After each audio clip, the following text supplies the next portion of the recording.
So I've decided that I'm no longer going to be collecting Superman comics. But it's not for the reason you think. Let's talk about it today here on the Geek Corner.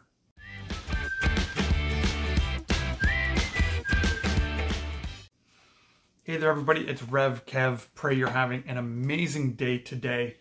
If you haven't had a chance to look at it yet, I would just ask you take a moment and look at my video that explains the membership that I now have available here on my Geek Corner channel.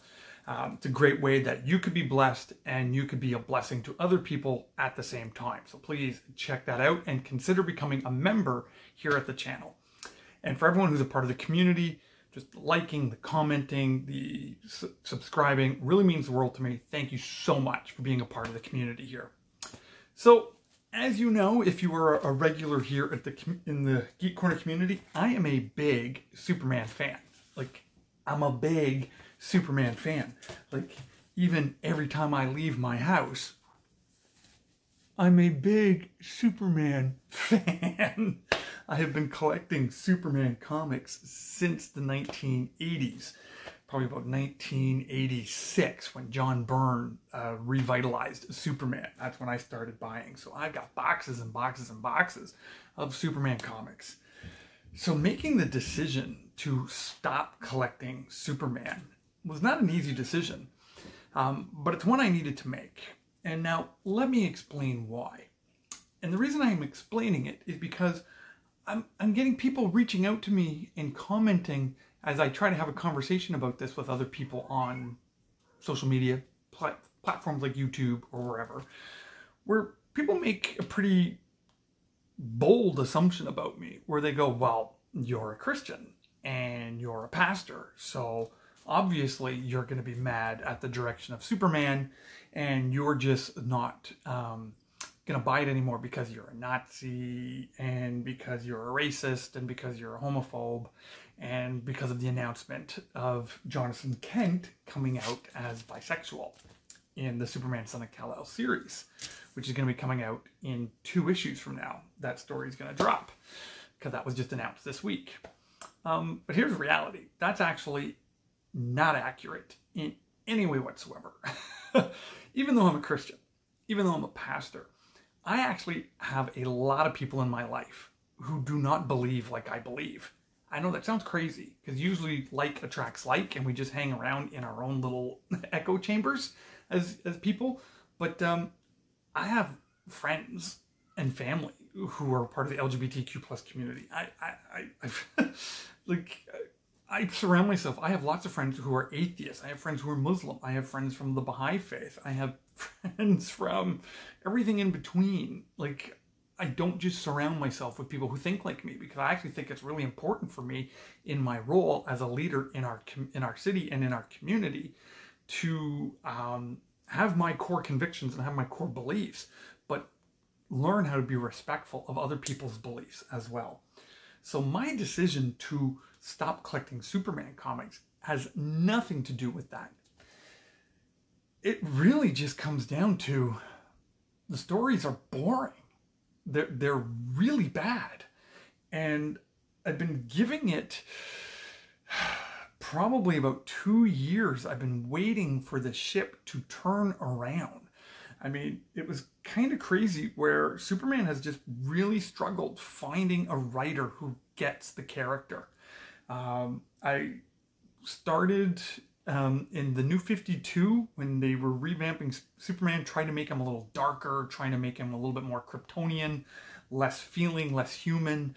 Again, didn't like that because Superman's human. Well, okay, he's not human, he's Kryptonian, but he's been living here amongst us his entire life. He's only known his human parents. He's only known truth, justice, and the American way. He's only known living in small town Kansas, okay, and growing up with the family values that he grew up with.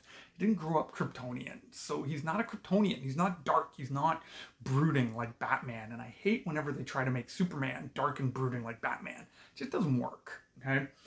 And then after the New 52, when they came out with DC Universe Rebirth, DC Rebirth, Then, okay, they brought back a great Superman. You had Superman married to Lois. They had their kid, John Kent, you know, a young boy. And then we started getting some really good Superman comics and some really good stories in there too. And so I was really getting back into it. And then the Bendis came in and he did some stuff that was okay, but for the most part, my biggest problem with it was boring. Like, there just wasn't a lot going on.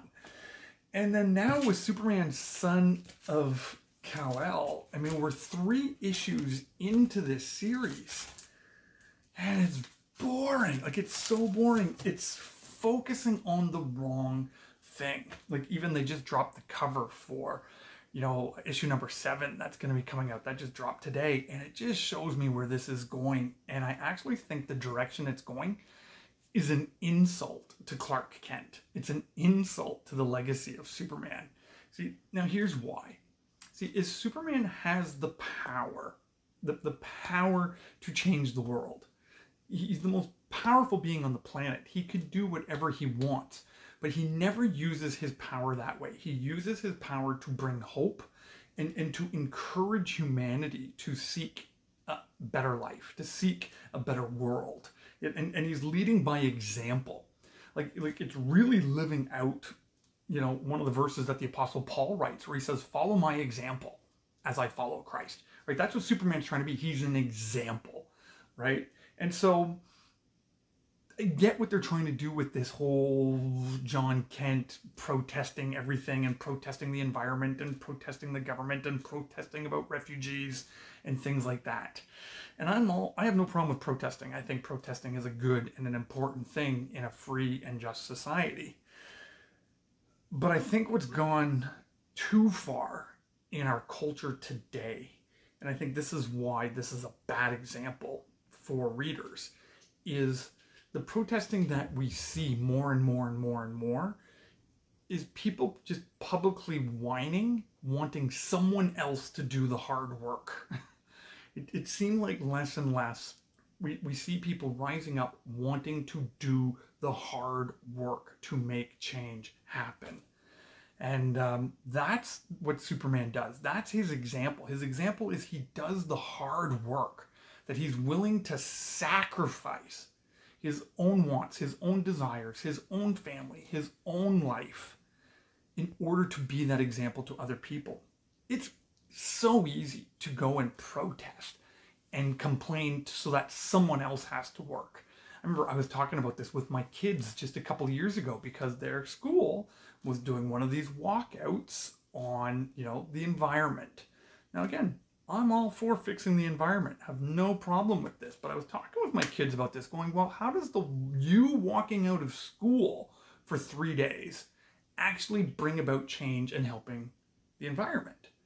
And they're like, well, we have to let people know that we want to do something. Okay. But how does you not going to school for 3 days help that? Actually, because what it actually does, in my opinion as a father, is it makes my kids 3 days late in their schoolwork. It's disrespectful for their teachers, and the teachers can't do anything about it. It puts them behind, and then they're going to have to scramble and get caught up on their work. It's going to be disruptive to our home. It's like, what if instead of you ditching school for 3 days and just partying and hanging out with your friends downtown in front of the Parliament building, what if you started volunteering in an organization that is helping to clean up the environment? What if you started donating 10% of your part-time job income to an organization that's helping to clean the environment? What if you started volunteering in a politician's office? What if you ran for politics? What if you worked really, really hard at school and got a great job so that you could be part of the solution instead of just wanting someone else to do the hard work and you just coast through life? See, that's my fear with these types of stories. It doesn't show skin in the game. Now, I'm not sharing this to brag, and I'm sharing this to boast, but this is what I've tried to model in my own leadership. This is what the example of Superman has meant for me, as a guy who's been reading the Superman stories since 1986, as a guy who, when he has to wear this, he's wearing a Superman mask, okay, when he goes out. Is Superman called me to a life greater than my own, is that he reminded me that that life, that model that he sets is that I'm going to sacrifice for the other person, that I'm going to live a life to be a blessing to somebody else. There's someone else I follow who teaches that as well too. Jesus, okay? But this is what it models. So instead of just complaining and protesting about some refugee crisis, my wife and I 2 years ago, we got on an airplane and we went to Lebanon, and we loved on and we served and we cared for Syrian refugees that were pouring into, by the hundreds of thousands, into Lebanon.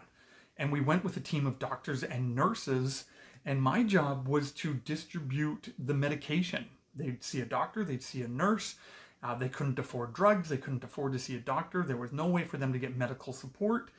And then they would hand me a prescription, and I would make sure that they had the medication that they needed for their family. And then I'd pray for them and just love on them. And you know what? Again, you may go, well, that's not a big thing. That doesn't really change the world, but it helped them in that moment, and it opened my eyes to the bigger problems in the world.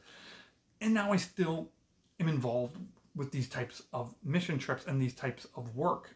The same thing when I took my 16-year-old daughter to Peru to see how children live in extreme poverty and how local churches in their community are working to alleviate poverty in the name of Jesus. And so it's skin in the game. It's not just whining, it's not just complaining, it's not just protesting, but it's actually doing something. And that is why I'm not collecting these anymore. It's the wrong message. It's an insult to the character of Superman. It's an insult to the legacy of Clark Kent. And it's just, again, it's another Superman title written by someone who just doesn't get it. Which is sad, because there were some really good books that were coming out. This Superman of Metropolis featuring John Kent, this was really good. In the future state, it was really good. There were some really good things. I actually even didn't mind issue number 1. I thought, okay, we'll see where this goes. But I made the decision after reading issue 3 saying, I'm done collecting these comics. I'm still going to keep getting Batman, Superman, because these are some great Superman comics. You want to read some good Superman, Batman stories? This is still really good. But this Superman, son of Kal-el, they've missed the boat. They've missed the mark. So that's why. Nothing to do with John Kent being bisexual. If that helps some bisexual kids, help them identify, and they can see themselves in Superman, God bless you. Really, sincerely, God bless you. But ultimately, what I hope you actually see is not Superman's sexuality. What I hope is you see is Superman's sacrifice. We need to become people again willing to sacrifice for the other person. We need to sacrifice for the least of these. We need to sacrifice and love our neighbor as we love ourselves. Our different neighbor. Our neighbor who thinks different than us, who has different political affiliations than us, a different sexual orientation than us, comes from a different country than us. That ultimately is the model of Superman. And if they ever bring that back, then I'll come back. So that's my short rant. I would love to know what you think about this topic of these Superman comics in the comment section below. And again, as always, I so appreciate you being a part of the community. It means the world to me. And until the next video, God bless you. We'll talk to you soon.